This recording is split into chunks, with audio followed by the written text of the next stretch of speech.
Hey everybody, welcome to Knitting for Newbies, Double Knitting Edition. In this video, I'm going to show you how to work the invisible cast-on for double knitting. It sounds more complicated than it is. It's actually fairly straightforward, and what I'm going to do first is talk about what we have in the background here, right? You can see I've got my knitting needle off to the side. This is the same US number 10 that we've been using all along. There we go, it's a 6mm. Wooden needle.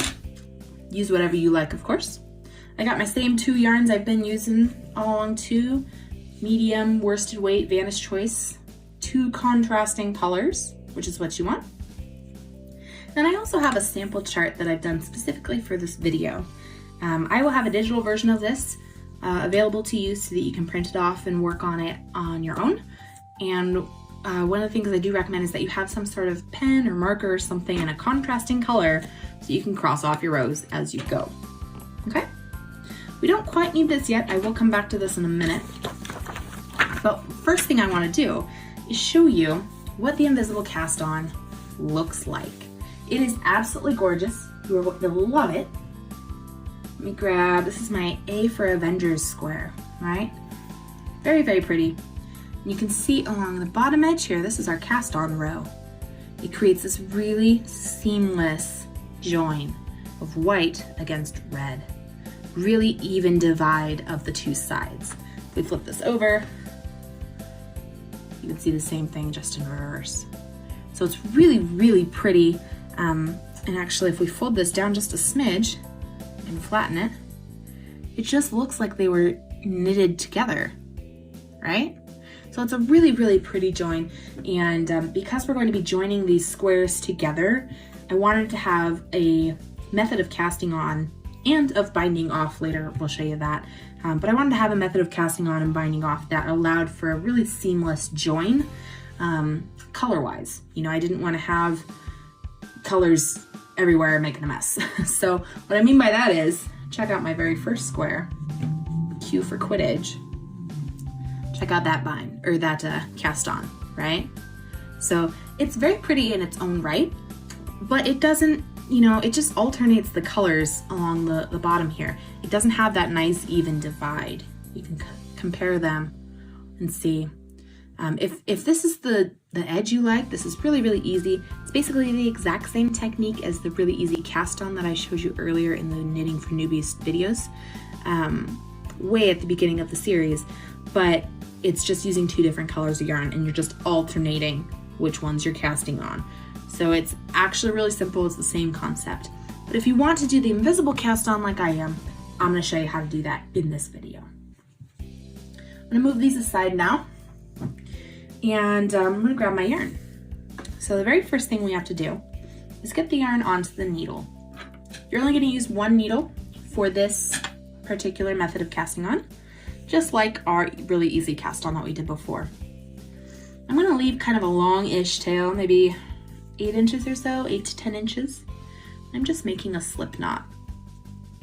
Nice and simple there, right? Now I'm gonna put this on my needle, just like that. I'm gonna set this aside for a minute because I want to talk to you about the arrangement of these stitches that I have here. I'm gonna grab my sample chart again. So you can see here, we have kind of 2 color schemes going on, right? So for the sake of this video, these purple ones here, is gonna be our purple yarn. The white squares are gonna be the yellow yarn because I don't have a yellow pen, okay? So with double knitting, because you have 2 sides to your project, if you are making a design that is a symmetrical design, like our Q for Quidditch square, and you don't care which color is on the front or on the back, you can skip this part. You don't need to know this, that's fine. If, however, you're making a square like the Avengers square, you know, I wanted this to have a white background with the red Avengers logo. Now, I had to set up my stitches on my cast on row so that I can ensure that would happen that way. Otherwise, you'd end up with a red background and a white Avengers logo, you know, facing the correct side. So I'm going to show you how to make sure when you are casting on using this invisible cast on method, how you can set up your stitches to make sure you have your background color that you want for your square from the start and you're ready to go when you start your first row of knitting. Here you can see our very first row, row 1, is going to be white or yellow stitches. So what I want to do is make sure that when I'm knitting my first row, I need my very first stitch to be a yellow stitch, okay? So what I'm gonna do here is, if you flip this around, you can see, pretend there's a bunch of stitches, yellow, purple, etc., all across the needle. If I'm ready to start knitting, if this was the first stitch on my needle, that's purple, that's the wrong color, all right? So I need to make sure that whatever my primary background color is, whatever color I'm starting off with that I want to be the background on the front of my work, I need to make sure that that color goes at the very edge of the needle, right? Your secondary color or accent color, however you want to think of it, needs to be at the back. All right? You with me so far? That's honestly the most complicated part of this whole cast on method. All right. So I've got my yellow in the spot it needs to be. And what we're gonna do, you can see we've got 5 stitches that we're gonna do. This is a 5x5 swatch we're gonna make for this video. I'm gonna set this aside because I don't need this yet. We'll cover this in more detail in the next video when we talk about actually knitting with your different colors.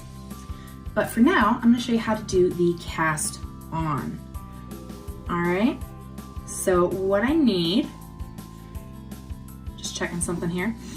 What you need to do is make sure you got your 2 stitches, your slip knot here, in the correct position. You know, yellow and then purple, primary and secondary color, background, accent, however you want to think of it. And then you got your 2 strands of yarn coming off of here. Now to cast this on so that you have, you know, purple, yellow, etc., accent, background, all the way across your needle, you need to make sure that your accent color, or, you know, color B, whatever you want to think of it as, needs to be at the top.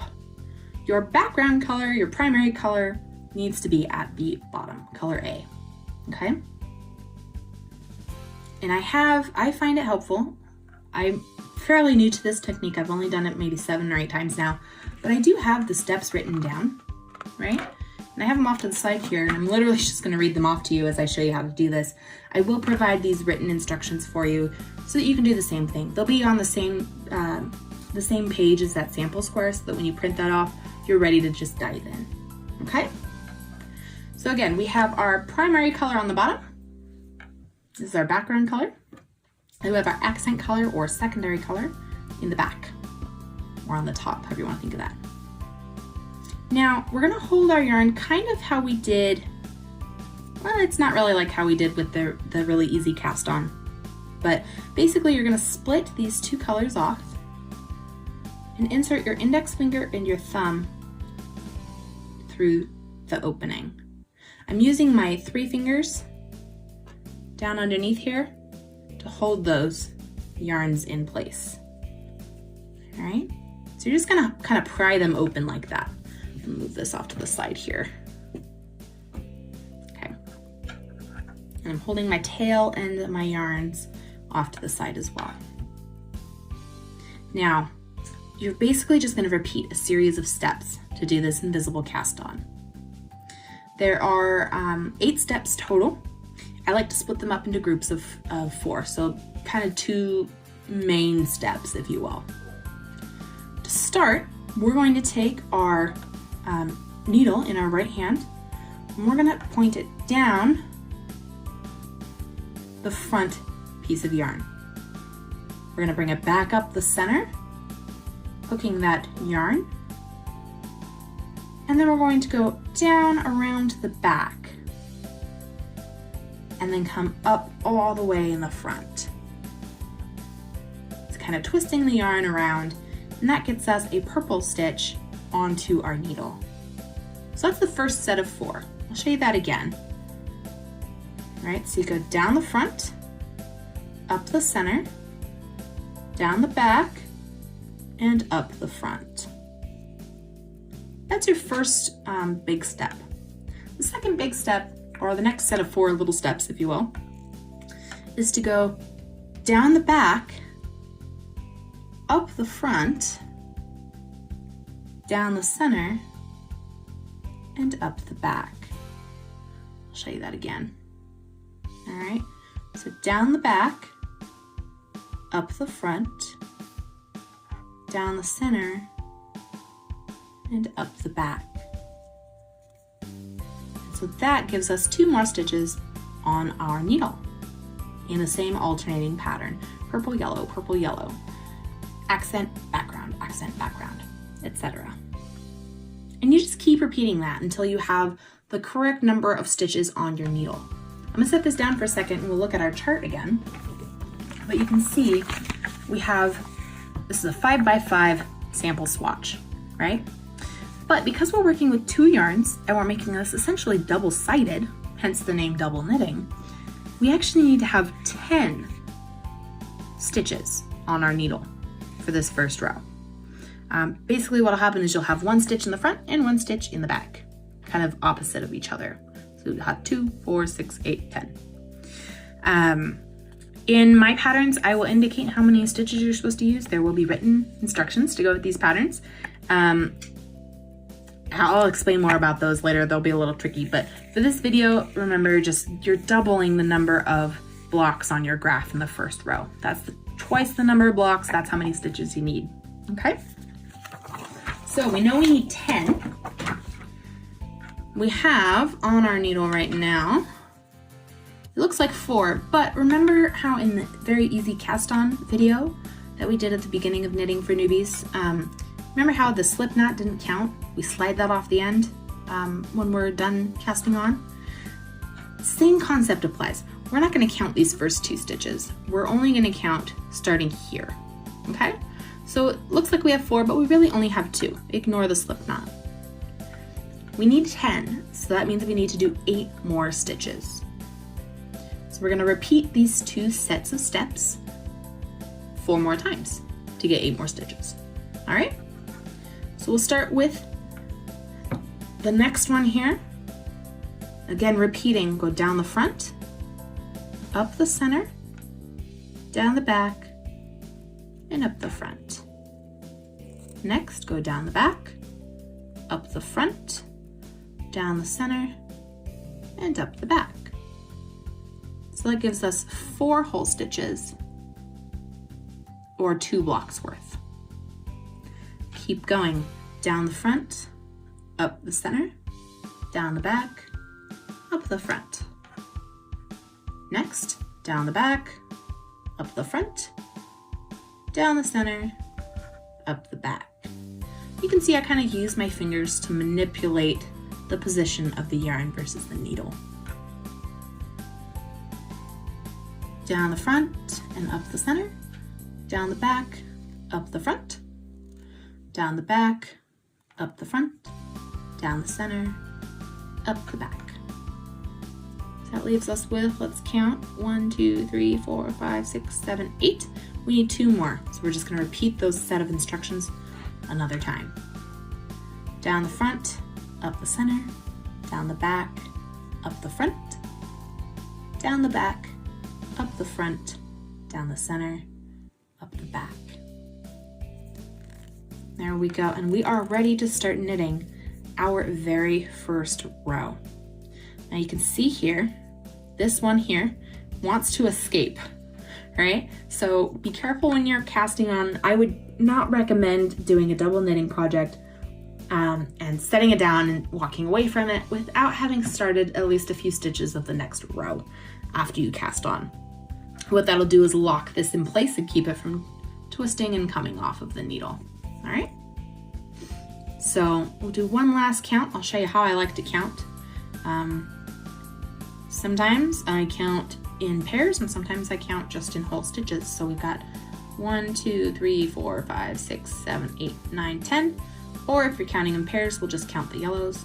2, 4, 6, 8, 10.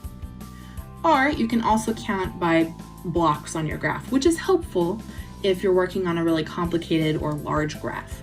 So we can just count, there's 1 block, 2 block, 3 block, 4 blocks, 5 blocks, skipping every other color, every other stitch there. All right, so now we are ready to